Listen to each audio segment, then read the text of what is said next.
মধ্যে পড়ে যে ওই টেলিভিশনের এক্সিটটা কেমন হবে। সেখানে আপনি একটা একটা যদি হোটেলে থাকতে যান, ছোট হোটেল হলেও সেখানে কিভাবে নির্গমন করতে হবে কোনো দুর্ঘটনা ঘটলে কিংবা অগ্নিকাণ্ডে, এটা কিন্তু মোটামুটি ম্যাপ থাকে, চার্ট থাকে, ডিরেকশন থাকে, এগুলো পরিষ্কার। কিন্তু বড় বড় বিল্ডিংগুলোতে এখন ঢাকায় এত জনবহুল হয়ে যাচ্ছে, বিষয়টাই আসলে একটু না সেইভাবে হচ্ছে না। এবং শুধু এই প্রসঙ্গে আমি একটু উল্লেখ করতে চাই, আসলে আপনি জানেন যে গতকাল বন্ধ হয়ে গেছে সাপ্তাহিক 2017 বছর কিন্তু এই সাপ্তাহিকটি বের হয়েছে এবং খুবই বিখ্যাত সম্পাদক শাহাদাত চৌধুরী এটি শুরু করেছিলেন, বিচিত্রার পরে তিনি এটি শুরু করেছিলেন এবং বলা হচ্ছে যে ব্যবস্থাপনায় ঘাটতি এবং লোকসানে বন্ধ হয়ে গেল পত্রিকাটি।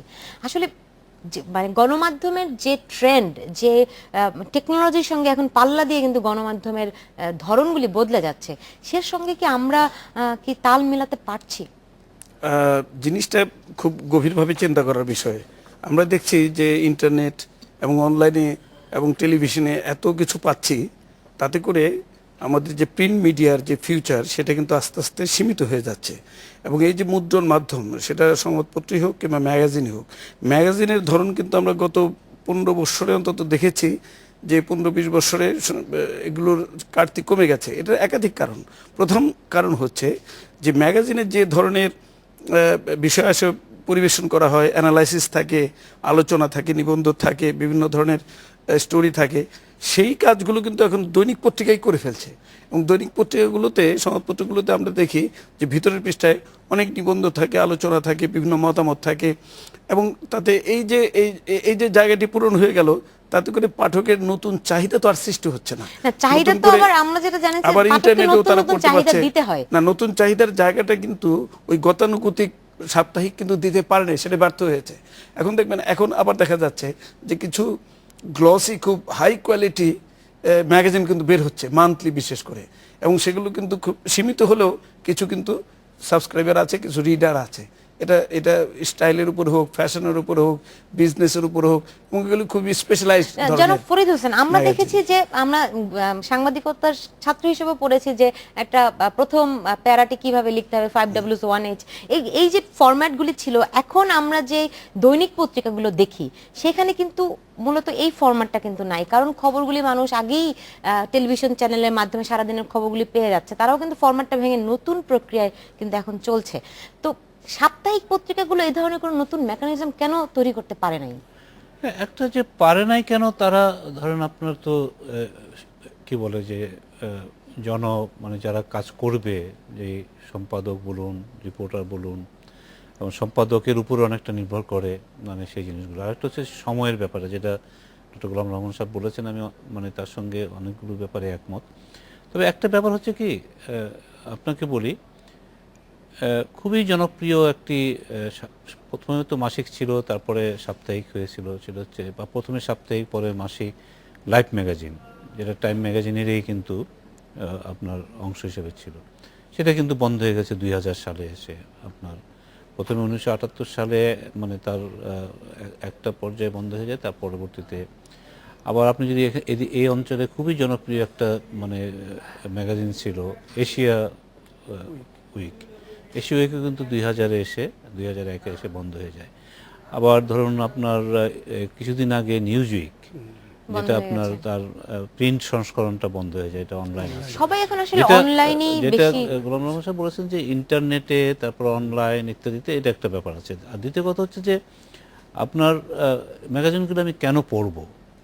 আগে এক সময় দেখতেন যে মহিলাদের দিক থেকে চিন্তা করলে বেগম পত্রিকাটি মানে ঘরে ঘরে থাকতো, গ্রামেও পড়তে। বিচিত্র এক সময়ে আপনার খুবই জনপ্রিয় ছিল। তারপরে ওই সময়টা কিন্তু দেখা গেছে যে এই ধরনের ম্যাগাজিনগুলো বেরোলে নতুন নতুন জিনিস থাকতো। এখন আপনি যদি পড়ার মতো কোনো কিছু যদি না দেন, তাহলে পরে তো এখন আমাদের এখানে আমি দেখেছি যে প্রায় 32টা বা 33টার মতো এরকম সাপ্তাহিকই বের হয়, মানে যেগুলো ধরার মধ্যে আরও বেশি পাখি গাছ ইত্যাদি আছে।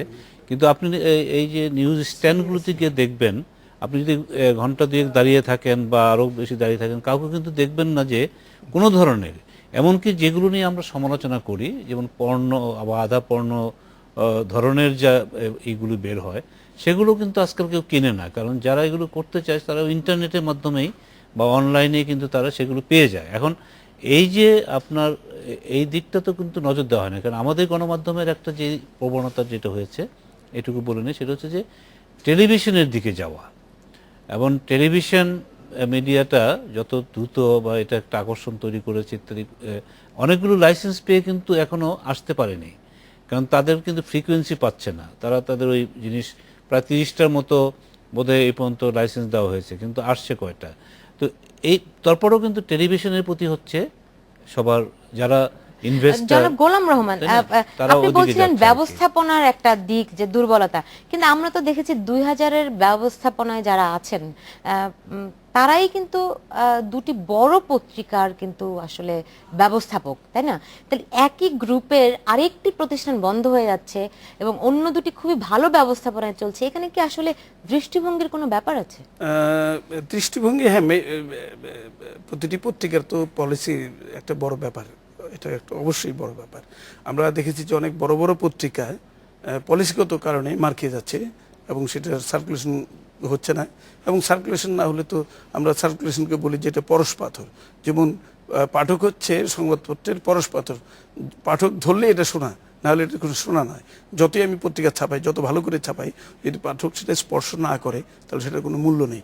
সেই জন্যে সংবাদপত্রের ব্যবস্থাপনা একটা অন্যতম ব্যাপার, কিন্তু তার কন্টেন্ট কি বিষয় আসলে উপস্থাপন করা হচ্ছে, দেওয়া হচ্ছে পাঠকদের, সেটাও অন্যতম একটা ব্যাপার। নিশ্চয়ই সেটা অনেক বড় বিষয়। আমি কয়েকজন গণমাধ্যম কর্মী বিভিন্ন প্রতিষ্ঠানে কর্মরত ছিলেন, তাদের সঙ্গে কথা বলেছি যে আপনি যদি বললেন যে গুণগত দিক, আপনি একটা সাপ্তাহিকের যে কাজ করবেন তাকে আপনি যেই বেতন দিবেন, অথচ একটা টেলিভিশন চ্যানেল কিংবা একটা দৈনিকের একজন ফ্রেশারকে তার চেয়ে বেশি বেতন দিবেন, তাহলে আপনি গুণগত দিকটি আসলে কিভাবে বজায় রাখবেন? আপনাদের দুজনকে আসলে অনেক ধন্যবাদ। আজকে আমাদের এখানেই শেষ করতে হচ্ছে। আমাদের স্টুডিওতে আসার জন্য আবারও ধন্যবাদ জানাচ্ছি। দর্শক, আপনাদেরকে অনেক ধন্যবাদ জানাচ্ছি এতক্ষণ আমাদের সঙ্গে থাকার জন্য। আপনারা সবাই ভালো থাকুন, সুস্থ থাকুন এবং অবশ্যই নিরাপদে থাকুন।